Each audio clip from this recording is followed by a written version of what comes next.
When this car came out, the Mk1 Audi TT, which came out in 1998, so I was 10 or 11 years old then, I wasn't really a big fan of it, and I wasn't for a long time. It's quite a divisive sort of shape, I think. It's a weird shape.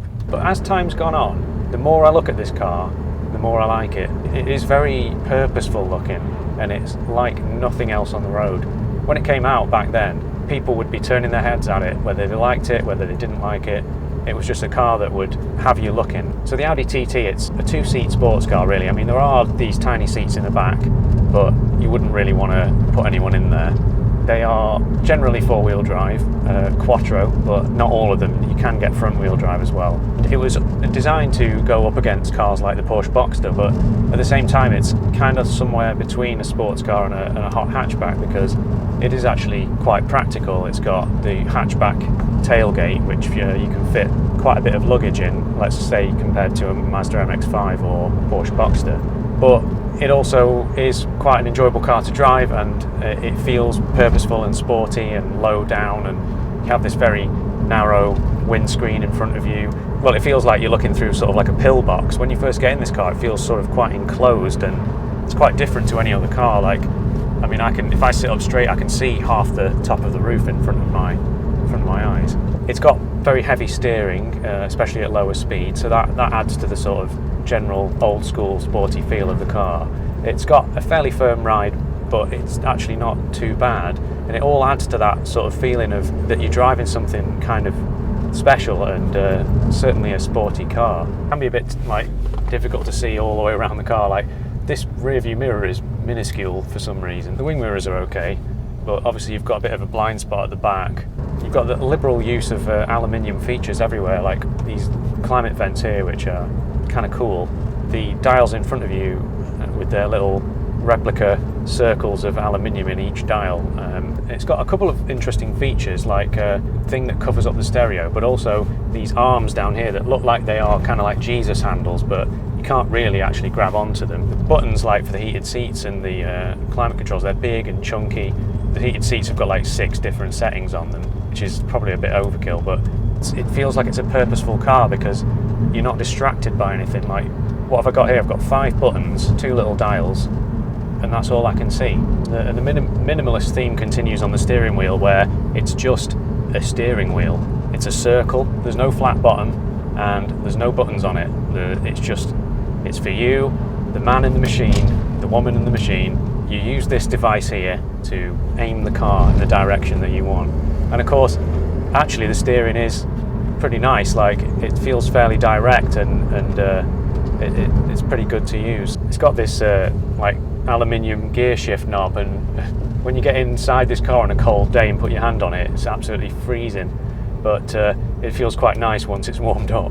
So 180 horsepower was your sort of base level, which is, you know, quite a good chunk of power. You also had a 225. Now, both of these engines were a 1.8 litre turbocharged engine with 5 valves per cylinder. The 225 had a load of extra upgrades and gubbins, like second intercooler, a much bigger turbo. It meant that the car had 225 horsepower, which is what this car has. Put your foot down, it spools. Yeah,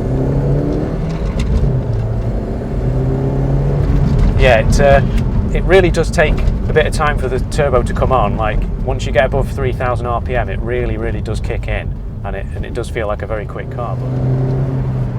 So part of what makes this car so great to drive is the multi-link rear suspension, and also the Quattro 4-wheel drive system, which is mostly front-wheel drive, but it sends power to the rear if needed. It'll just launch you from any speed out of any junction. You're never going to really get wheel spin or be struggling for traction when you want to get away. And in 2003, they introduced the V6 engine, which is like the 3.2 VR6 that you get in the Volkswagen Golf, and it actually only had 25 more horsepower than this car because it was naturally aspirated, but it meant that the performance was much more sort of natural and linear. So when you put your foot down, it just goes. You don't have to wait for the turbo to spool up, and it was much more smooth, and of course it sounds brilliant as well. Now obviously the 3.2 would be heavier. This 1.8 is not a light car. Now the TT is not a especially light car, but then it's because it's got all the 4-wheel drive gubbins. You've got prop shafts and differentials, and so you're talking 1400 kilos for this car. It's quite heavy for a little car. If you take a Mazda MX-5 for example, that can be closer to just 1 ton, 1000 kilos. It's porky, but it's got that four-wheel drive for the extra grip, and it still feels like a very chuckable sporty car. So because it's a fairly heavy, a fairly powerful car, it's not hugely economical, but you might on a good day sort of get 30 miles per gallon, so it's not going to completely break the bank, but at the same time don't expect, again, Mazda MX-5 levels of economy. Good thing is that it's got a big fuel tank. It's got a 62 litre fuel tank, which is bigger than quite a lot of mid-sized hatchbacks, and it means that you'll still get 400 miles out of this car before you need to fill it up. So it's not a car that you're going to be like topping up every 2 minutes when you're going up the motorway to the Lake District. It's at this point in the video I'd usually ask backseat JJ what he thinks of the back seats of the Audi TT, but they're so small I didn't have the heart to sit him there. Instead he's got the week off. Just know that the rear seats will fit small children and will fold down to give you lots more boot space.